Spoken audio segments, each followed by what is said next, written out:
بسم اللہ الرحمن الرحیم۔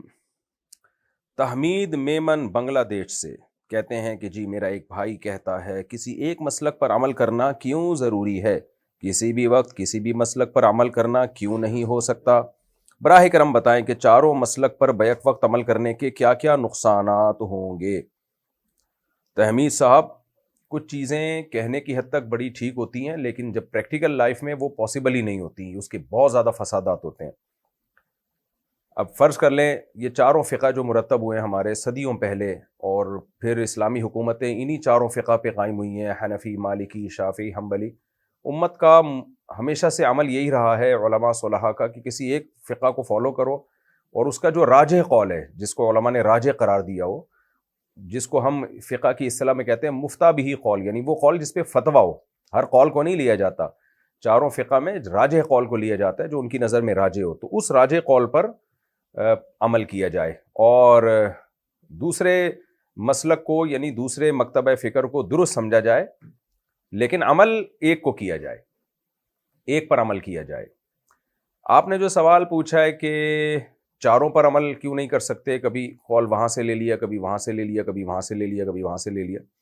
دیکھیں، آپ جب چھوڑیں گے نا اپنے فقہ کو، جو آپ جس ملک میں رہتے ہیں اس میں جو فقہ رائج ہے، تو اگر اس کو آپ چھوڑیں گے، مثال کے طور پر کوئی حنفی ہے، وہ کسی مسئلے میں شافعی قول کو لے رہا ہے، کسی مسئلے میں مالکی قول کو لے رہا ہے، تو وہ کس بیس پہ لے گا؟ یا تو خواہشات کی بیس پہ لے گا، یعنی اسے لگ رہا ہے کہ بھائی اس مسئلے میں شافعی فقہ میں آسانی ہے، اس مسئلے میں فقہ حنبلی میں آسانی ہے، اس مسئلے میں فقہ مالکی میں آسانی ہے، تو آسانی کی بیس پہ اپنے مسلک کو چھوڑ دینا یہ ناجائز ہے، حرام ہے۔ یہ خواہشات نفسانیہ کا ایک دروازہ کھل جائے گا، کیونکہ چاروں فقہ میں اگر آپ نے صرف آسان اقوال کو دیکھ کر عمل کیا تو یہ دین اسلام کا جو مقصد تھا نا کہ اللہ کے احکام کا مکلف بنانا، پابند بنانا، چاہے وہ آپ کے فیور میں ہو چاہے وہ آپ کے اگینسٹ ہو، یہ چیز ختم ہو جائے گی۔ جیسے علامہ ابن تیمیہ رحمہ اللہ تعالیٰ نے لکھا ہے کہ ایک شخص ایک مسئلے میں اہل مکہ کے قول کو لیتا ہے، اس میں اس کو آسانی ملتی ہے، ایک مسئلے میں وہ اہل کوفہ کے قول کو لے لیتا ہے، ایک مسئلے میں وہ کسی اور قول کو لے لیتا ہے، تو اس میں شر جمع ہو جائے گا، شر ہی شر اس میں جمع ہو جائے گا، یعنی وہ سارے مسلک، یعنی اس کا مطلب تو یہ ہوا کہ چاروں فقہ سے جو آسان مسئلے نکال کے ایک پانچواں فقہ مرتب کر لینا چاہیے، تو وہ بہت یعنی یوں سمجھے کہ خواہشات کی غلامی ہوگی۔ شریعت یہ کہتی ہے کہ آپ جب کسی رائے پر عمل کر رہے ہیں، وہ سواء وافق غرضہ او لم یوافق، وہ آپ کی غرض کے موافق ہو یا موافق نہ ہو، آپ اس پر عمل کریں گے۔ اسلاف میں یہی ہوتا تھا، صحابہ کرام سے جب کوئی شخص جا کے فتویٰ لیتا تھا تو اس پر عمل کرتا تھا، چاہے وہ اس کی خواہشات کے موافق ہو یا اس کی خواہشات کے خلاف ہو۔ یہ نہیں ہوتا تھا کہ میں فلاں جگہ سے بھی جا کے فتویٰ لوں گا، اگر وہ میرے فیور میں آ گیا تو میں اس پر عمل کروں گا، نہ نہ نہ، صحابہ میں ایسا نہیں ہوتا تھا، نہ تابعین میں، تو یہ عمل غلط ہے۔ دوسرا یہ ہو سکتا ہے کہ آپ ہر چاروں مسلک میں جو احتیاط والا قول ہے اس پر عمل کریں، تو اس سے دین بہت مشکل ہو جائے گا، کیونکہ چاروں فقہ میں ہر فقہ میں کچھ آسانی ہے تو کچھ مشکلات بھی ہیں، دوسرے فقہ میں کچھ مشکلات ہیں تو کچھ آسانی بھی ہیں، تو آپ نے مشکل قول ہی لینا شروع کر دیے تو اپنے اوپر غیر ضروری تنگی آپ پر واقع ہونا شروع ہو جائے گی۔ اور ایک طریقہ یہ ہو سکتا ہے کہ آپ دلیل کی بیس پہ، آپ کو لگے کہ جو دلیل کی بیس پہ جس مسلک کا قول آپ کو راجح لگ رہا ہے تو آپ اس پر عمل کریں، یہ بھی جائز نہیں ہے۔ وجہ اس کی ہے کہ آپ کے لگنے کا اعتبار نہیں ہے۔ یہ جو عام لوگ کہہ رہے ہوتے ہیں نا، دلیل کی لحاظ سے مجھے اس میں امام شافعی کا قول زیادہ صحیح لگ رہا ہے، اس میں مجھے امام مالک کا قول زیادہ صحیح لگ رہا ہے، تو بھائی آپ کی حیثیت کیا ہے؟ چاروں اماموں نے قرآن و سنت کے دلائل سامنے رکھ کر جب ایک فیصلہ کر لیا اور قوت دلیل کی بیس پہ ایک بات کو ترجیح دے دی، اور پھر بھی ان کا اختلاف ہوا، تو ایک چھانگا مانگا کا، کراچی کا، چیچا وطنی کا آدمی وہ کیسے کہہ سکتا ہے کہ میں فیصلہ کروں گا دلیل کے لحاظ سے کس کا قول درست ہے؟ اگر ایک طرف دلیل اتنی مضبوط ہوتی کہ عامی آدمی کے لیے فیصلہ کرنا آسان ہوتا تو اتنے بڑے بڑے اماموں کا اختلاف کیوں ہوتا؟ اس میں اختلاف ہونا اس کی علامت ہے، بھائی دلائل دونوں طرف ہیں، اور بہت سے مسائل میں چاروں اماموں نے اتفاق کر لیا ہے۔ اب جن مسئلوں میں اختلاف ہو گیا ان میں آپ کیسے اتفاق پیدا کر سکتے ہیں؟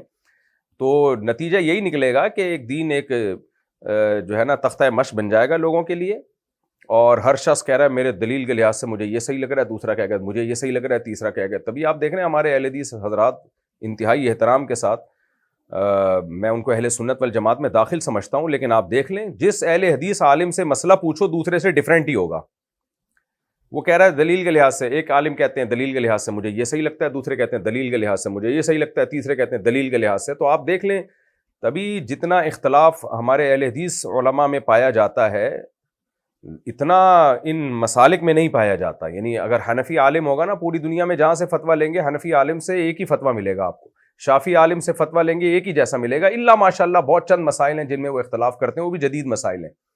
لیکن ہمارے اہل حدیث علماء میں آپ دیکھ لیں، عدالتی خلا پر میں نے جب کلپ ریکارڈ کروایا کتنی مختلف آراء سامنے آئیں، طلاق کے مسئلے پر اتنی مختلف آراء ہیں. میں نے جب ان کی کتابیں پڑھی ہیں تو میں حیران ہو گیا بھائی یہ کیسے، یعنی عوام مطمئن کیسے ہوتی ہے. تو عوام یہی کرتی ہے، کسی ایک اہل حدیث عالم سے فتویٰ لے کے بس عمل کرتی ہے، دوسرے کے پاس جاتی نہیں ہے کہ اس کے مخالف رائے ہمیں پتہ چل جائے کہ کیا رائے ہے. تو اس لیے یہ پریکٹیکلی پاسبل نہیں ہے. تو ما رآہ المسلمون حسنا فہو عند اللہ حسن. اسلاف میں کسی کا قول ہے کہ اہل اسلام جس چیز کو درست سمجھیں تو اللہ کی نظر میں بھی وہ درستی ہوتا ہے. تو اہل اسلام کے جو علماء صلحاء صدیوں سے جب یہ فقہ مرتب ہوئے نا، ریٹن فارم میں آئے ہیں، تو یہی فتویٰ دیا گیا ہے کہ ان میں سے کسی ایک کو فالو کریں، باقی کو درست سمجھیں. یہ نہ ہو کہ کبھی یہاں کبھی وہاں کبھی ادھر. یہ عملی طور پر اس سے بہت زیادہ فسادات ہیں. اور ہر وہ چیز جو دین میں خواہشات نفسانیہ کا ذریعہ بنے، فسادات کا ذریعہ بنے، وہ شریعت میں ناپسندیدہ ہے. فساد کا جو ذریعہ ہے نا وہ بھی ناپسندیدہ ہی ہوتا ہے. میں ایک چھوٹی سی اس کی مثال دیتا ہوں، کئی بار میں مثال دے چکا ہوں. ایک اہل حدیث کا میرے پاس فون آیا کہ میں کسی لڑکی سے شادی کرنا چاہتا ہوں اس کے ابا کی اجازت کے بغیر، تو شریعت میں یہ جائز ہے؟ مجھے لگ گیا کہ یہ کوئی اہل حدیث ہیں. میں نے کہا کہ اہل حدیث کی نظر میں تو یہ جائز نہیں ہے. تو کہتے ہیں نہیں میں اہل حدیث سے نہیں، میں تو حدیث سے بتایا. میں نے کہا حدیثوں میں تو دونوں باتیں ملتی ہیں ہمیں، تبھی تو علماء کا اختلاف ہوا ہے اس میں. بعض حدیثوں سے پتہ چلتا ہے کہ ولی کی اجازت کے بغیر نکاح ہو سکتا ہے، بعض سے پتہ چلتا ہے کہ نہیں ہو سکتا.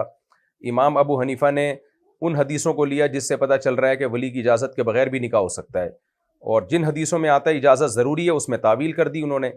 امام شافعی نے اور اہل حدیث علماء نے ان حدیثوں کو لیا کہ جن میں آتا ہے ولی کی اجازت کے بغیر نکاح نہیں ہوتا، ان حدیثوں کو اصل بنایا، اور جن میں آتا ہے کہ ولی کی اجازت کے بغیر نکاح ہو جاتا ہے ان حدیثوں میں تعویل کی انہوں نے. تو اب اختلاف جب پیدا ہو گیا تو اب یہ اختلاف حل نہیں ہو سکتا. اب یہی ہے کہ ایک فقہ کو فالو کریں آپ. تو میں نے ان کو سمجھایا کہ بھائی آپ چونکہ اہل حدیث ہیں اور ساری زندگی اہل حدیث علماء سے ہی فتویٰ لیتے رہے ہیں تو یہ جائز نہیں ہے، آپ یہ کام نہ کریں. کہتے ہیں نہیں میں اہل حدیث نہیں، میرا کوئی مسلک نہیں ہے، میں تو قرآن و سنت کو مانتا ہوں. تو میں نے کہا اچھا مجھے بتاؤ، آج تک تو قرآن و سنت آپ اہل حدیث علماء سے پوچھتے رہے، آپ کا خیال یہ تھا کہ وہ آپ کو صحیح جواب دیں گے. آج آپ کو حنفی عالم کا خیال کیسے آ گیا؟ یہ لڑکی کا عشق جب دماغ پہ سوار ہو گیا اور بھوت سوار ہو گیا تو اب حنفی مسلک آپ کو قرآن و سنت کے مطابق لگ رہا ہے. تو یہ ہے وہ فساد جس کی وجہ سے کہا جاتا ہے کہ ایک فقہ کو فالو کیا جائے.